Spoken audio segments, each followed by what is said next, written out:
فروغ نعت سنت خدا ہے۔ اللہ رب العزت نے ارشاد فرمایا ان اللہ وملائکتہ یصلون علی، بے شک اللہ اور اس کے تمام فرشتے نبی صلی اللہ علیہ وآلہ وسلم پر صلات بھیجتے ہیں، صلات پڑھتے ہیں۔ صلات کا ایک معنی ہے فروغ نعت۔ شیخ ابو طاہر یعقوب فیروز آبادی جو لغت عرب کے امام ہیں، انہوں نے کتاب لکھی ہے صلات کے معنی پر، اس میں وہ اتھارٹی ہیں اور القاموس کے وہ مصنف ہیں اور لغت عرب کے وہ امام ہیں، مسلم امام۔ صلات کے مختلف معنی پر بحث کر کے اب میں سند کے ساتھ پیش کر رہا ہوں۔ اس میں وہ صلات کا ایک معنی لکھتے ہیں حضور علیہ السلام کے ذکر جمیل کی اشاعت، اشاعت کہتے ہیں فروغ، اور ذکر جمیل کو نعت کہتے ہیں۔ آقا علیہ السلام کی عظمتوں کا ذکر، حضور کی شان کا ذکر، حضور کے حسن و جمال کا ذکر، حضور کا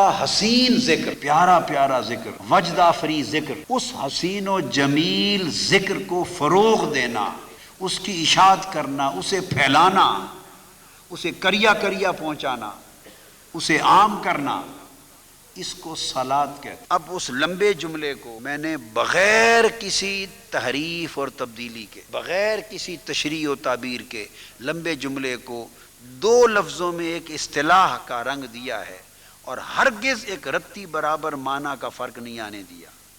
وہ جو آقا علیہ السلام کے ذکر جمیل کی اشاعت ہے، اس کو دو لفظوں میں اگر مختصر بیان کریں تو اسی کو فروغ نعت کہتے ہیں۔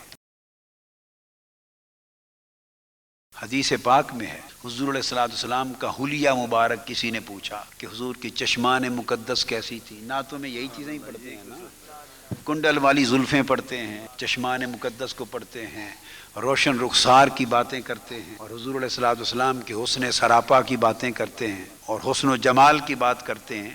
یہی چیز نعت میں ہوتی ہے نا، آقا کی اس دل ربا کے جمال کی بات ہوتی ہے۔ سیدنا مولا علی شیر خدا رضی اللہ تعالیٰ عنہ سے کسی نے پوچھا کہ آقا علیہ السلام کے حلیہ مبارک کی کیفیت کیا تھی؟ حدیث کے لفظ کہ سیدنا مولا علی شیر خدا حضور علیہ السلام کی نعت خوانی کرتے ہوئے، حضور کی نعت، ناعتہ کے لفظ ہیں حدیث میں، کیا؟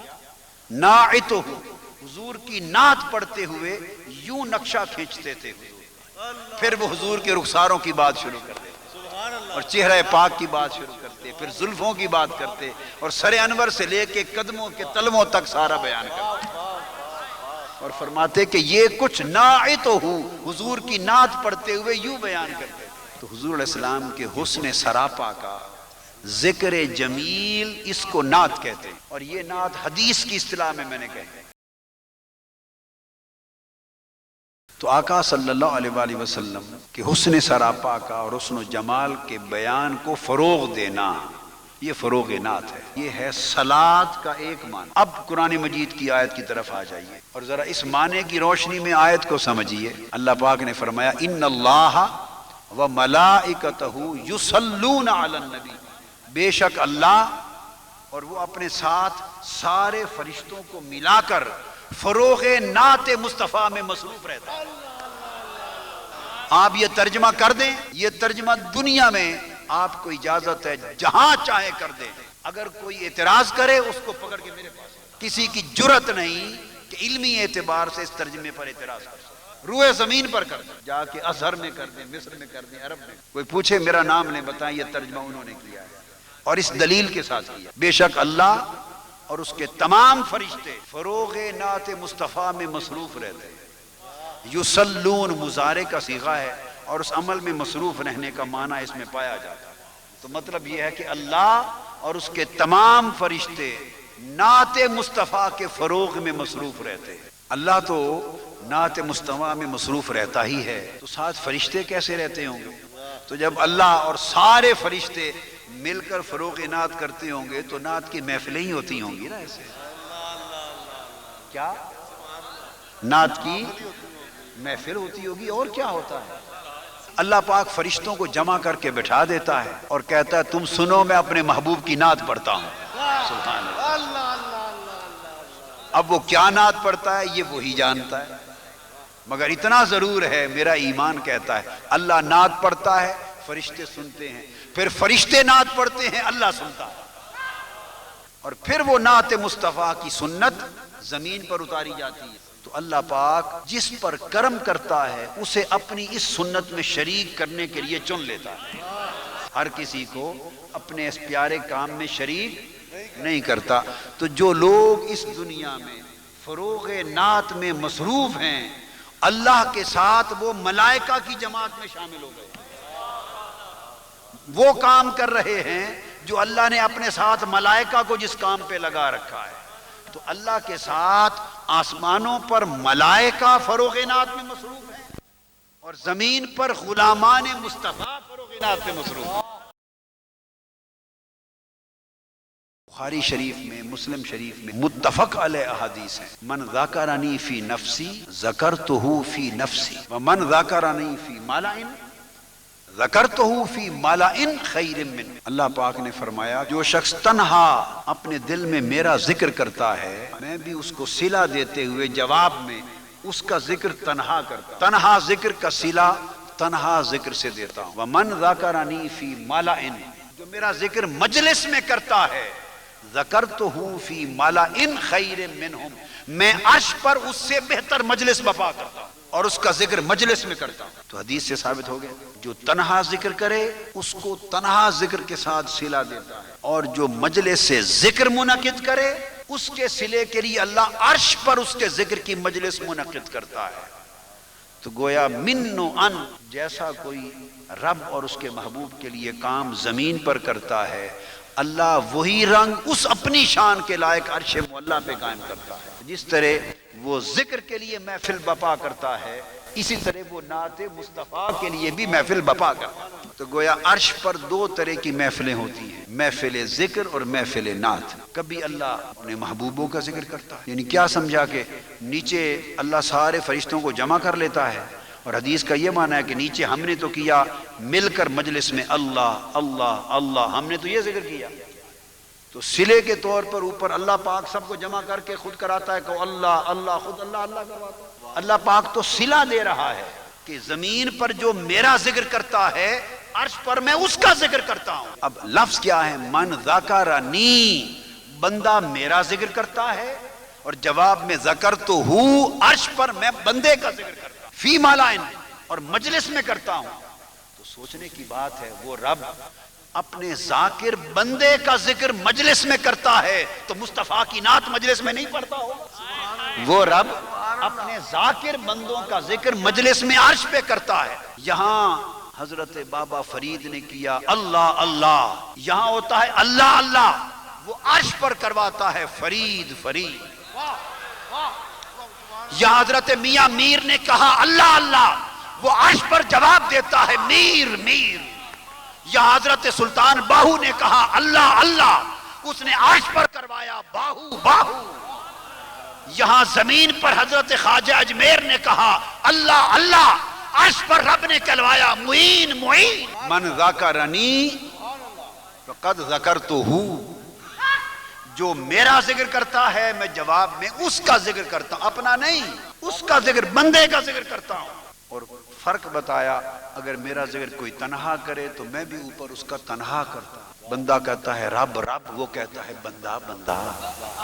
اور اگر کوئی میرے ذکر کے لیے محفل منعقد کرے، محفل سجائے، تو میں بھی اس کے ذکر کے لیے محفل سجاتا ہوں۔ فرمایا مگر تمہاری اور میری محفل میں فرق ہے، تو میری محفل میں یہ لوگ آتے ہیں، میری محفل میں انبیاء کی روحیں اور ملائکہ، میری محفل میں قدسیان فلک آتے ہیں، میری محفل میں انبیاء اور رسول کی ارواح آتی ہیں، میرے محفل میں ملائکہ آتے ہیں، اور تمہاری محفل میں اس طرح کے لوگ ذاکر ہوتے ہیں، اور اس محفل میں اللہ کے ذکر کی محفل ہو تو ہم ذکر ذاکر بنے، اور جب اس کے محبوب بندوں کے ذکر کی محفل ہو تو رب خود ذاکر ہوتا ہے۔ جب اللہ کے ذاکر بندوں کی محفل منعقد ہوتی ہے تو مصطفیٰ کی نعت کی محفل منعقد کیوں نہیں ہوگی؟ اور پھر اس محبوب کی جس ساری کائنات کو ذکر خدا پہ لگا دیا، جس نے ساری کائنات کو ذکر خدا دیا، جس نے ہر ایک کو ذاکر بنا دیا، جس نے پتھروں اور کنکریوں کو بھی ذاکر بنا دیا، جس نے درختوں اور ان کے پتوں کو بھی ذاکر بنا دیا، جس محبوب نے کنکریوں سے ذکر خدا کروا دیا، اب یاد رکھ لو اس کی نعت کا فروغ کتنا ہوتا ہے. قرآن کہتا ہے اور میرا وجدان کہتا ہے کہ عرش کے کونے کونے کو چھان مارو اور خدا تمہیں نگاہ دے جو نگاہ عرش کا نظارہ کر سکے. اللہ کی عزت کی قسم دیکھو ہر سو محفل نعت بپا ہے. ساتوں آسمانوں پر محفل نعت بپا ہے. عرش معلیٰ پر بپا ہے. سدرۃ المنتہا پہ بپا ہے. جنت میں بپا ہے. جدھر نظر اٹھاؤ ہر کوئی فروغ نعت مصطفیٰ میں. اس لیے حضور کے نعت خانوں کی تقریم اور محفل نعتوں کا منعقد کرنا اللہ کی سنت ہے. بہت بڑا کام ہے. حضور علیہ السلام مکہ معظمہ میں حرم کعبہ میں جب نماز پڑھاتے، نماز کو بھی صلاۃ کہتے ہیں، قرآن مجید کی تلاوت کرتے اونچی آواز سے تلاوت کرتے تو جو حضور کے دشمن تھے ان کو نہ پاتی اور وہ پیچھے کھڑے ہوتے اور وہ نکالی کرتے، آواز میں آواز ملاتے، شور مچاتے، تنگ کرتے، پڑھنے نہ دیتے. تو آقا علیہ السلام نے عرض کیا باری تعالیٰ میں تیرا ذکر کرتا ہوں، صلاۃ پڑھتا ہوں، اس میں تیرا کلام پڑھتا ہوں، تو دشمن تیرے اور میرے دشمن یہ پڑھنے نہیں دیتے، کیا کروں؟ اللہ نے فرمایا چونکہ یہ دشمنوں کا ماحول ہے یہاں آہستہ پڑھا کر. فرمایا ولا تجہر بصلاتک، اپنی صلات کو اونچا نہ پڑھا کر چونکہ دشمنوں کو نہیں بھاتی. صلات کا اونچا پڑھنا دشمنوں کو نہیں بھاتا. تو ولا تجہر بصلاتک، اپنی صلات کو اونچا نہ پڑھ. تو آقا علیہ السلام نے پھر آہستہ شروع کر دی. اگلی نماز آئی تو بالکل آہستہ پڑھا. اب دشمن تو پیچھے دور کھڑے ہوتے تھے ان کو تو نہیں پاتی تھی، اور ابو بکر عمر عثمان و علی اپنے تو بالکل ساتھ صف پہ کھڑے ہوتے تھے. تو جب بالکل آہستہ کر دیا ولا تجہر بصلاتک کے حکم کی تعمیل میں کہ اپنی صلات کو اونچا نہ کر، بالکل آہستہ کر دیا تو ان کو بھی سنائی نہ دیا. جو اپنے غلام کھڑے تھے ان کو سنائی نہ دیا. تو جب ان کو سنائی نہ دیا تو اللہ پاک نے پھر پیغام بھیجا، فرمایا ولا تخافت بہا، محبوب صلات کا اثر یہ ہے کہ دشمنوں کو نہیں بھاتی اپنوں کو بھاتی ہے. صلات دشمنوں کو نہیں بھاتی اپنوں کو بھاتی ہے. تو تو نے دشمنوں کی خاطر آہستہ تو کر لی پر اتنی آہستہ بھی نہ پڑھ کے اپنے بھی سن نہ سکے. ولا تخافت بہا، اور اتنی آہستہ بھی نہ پڑھ کے اپنے بھی سن نہ سکیں. تو صلات کی تعریف یہ ہوئی کہ اونچا پڑھیں تو دشمن چیختے ہیں اور آہستہ پڑھیں تو اپنوں کو ٹھنڈک نہیں آتی. لہذا حکم دیا کہ صلات اور نعت کا اثر ایک ہے. صلات ہو یا نعت، اونچا پڑھو تو جس کو نہ بھائے سمجھو دشمن مصطفیٰ ہے. صلات و نعت اونچا پڑھو، جسے نہ بھائے جو چیخ اٹھے سمجھو دشمن خدا و مصطفیٰ کا، اور جس کا سینہ ٹھنڈا ہو جائے سمجھو غلام مصطفیٰ کا.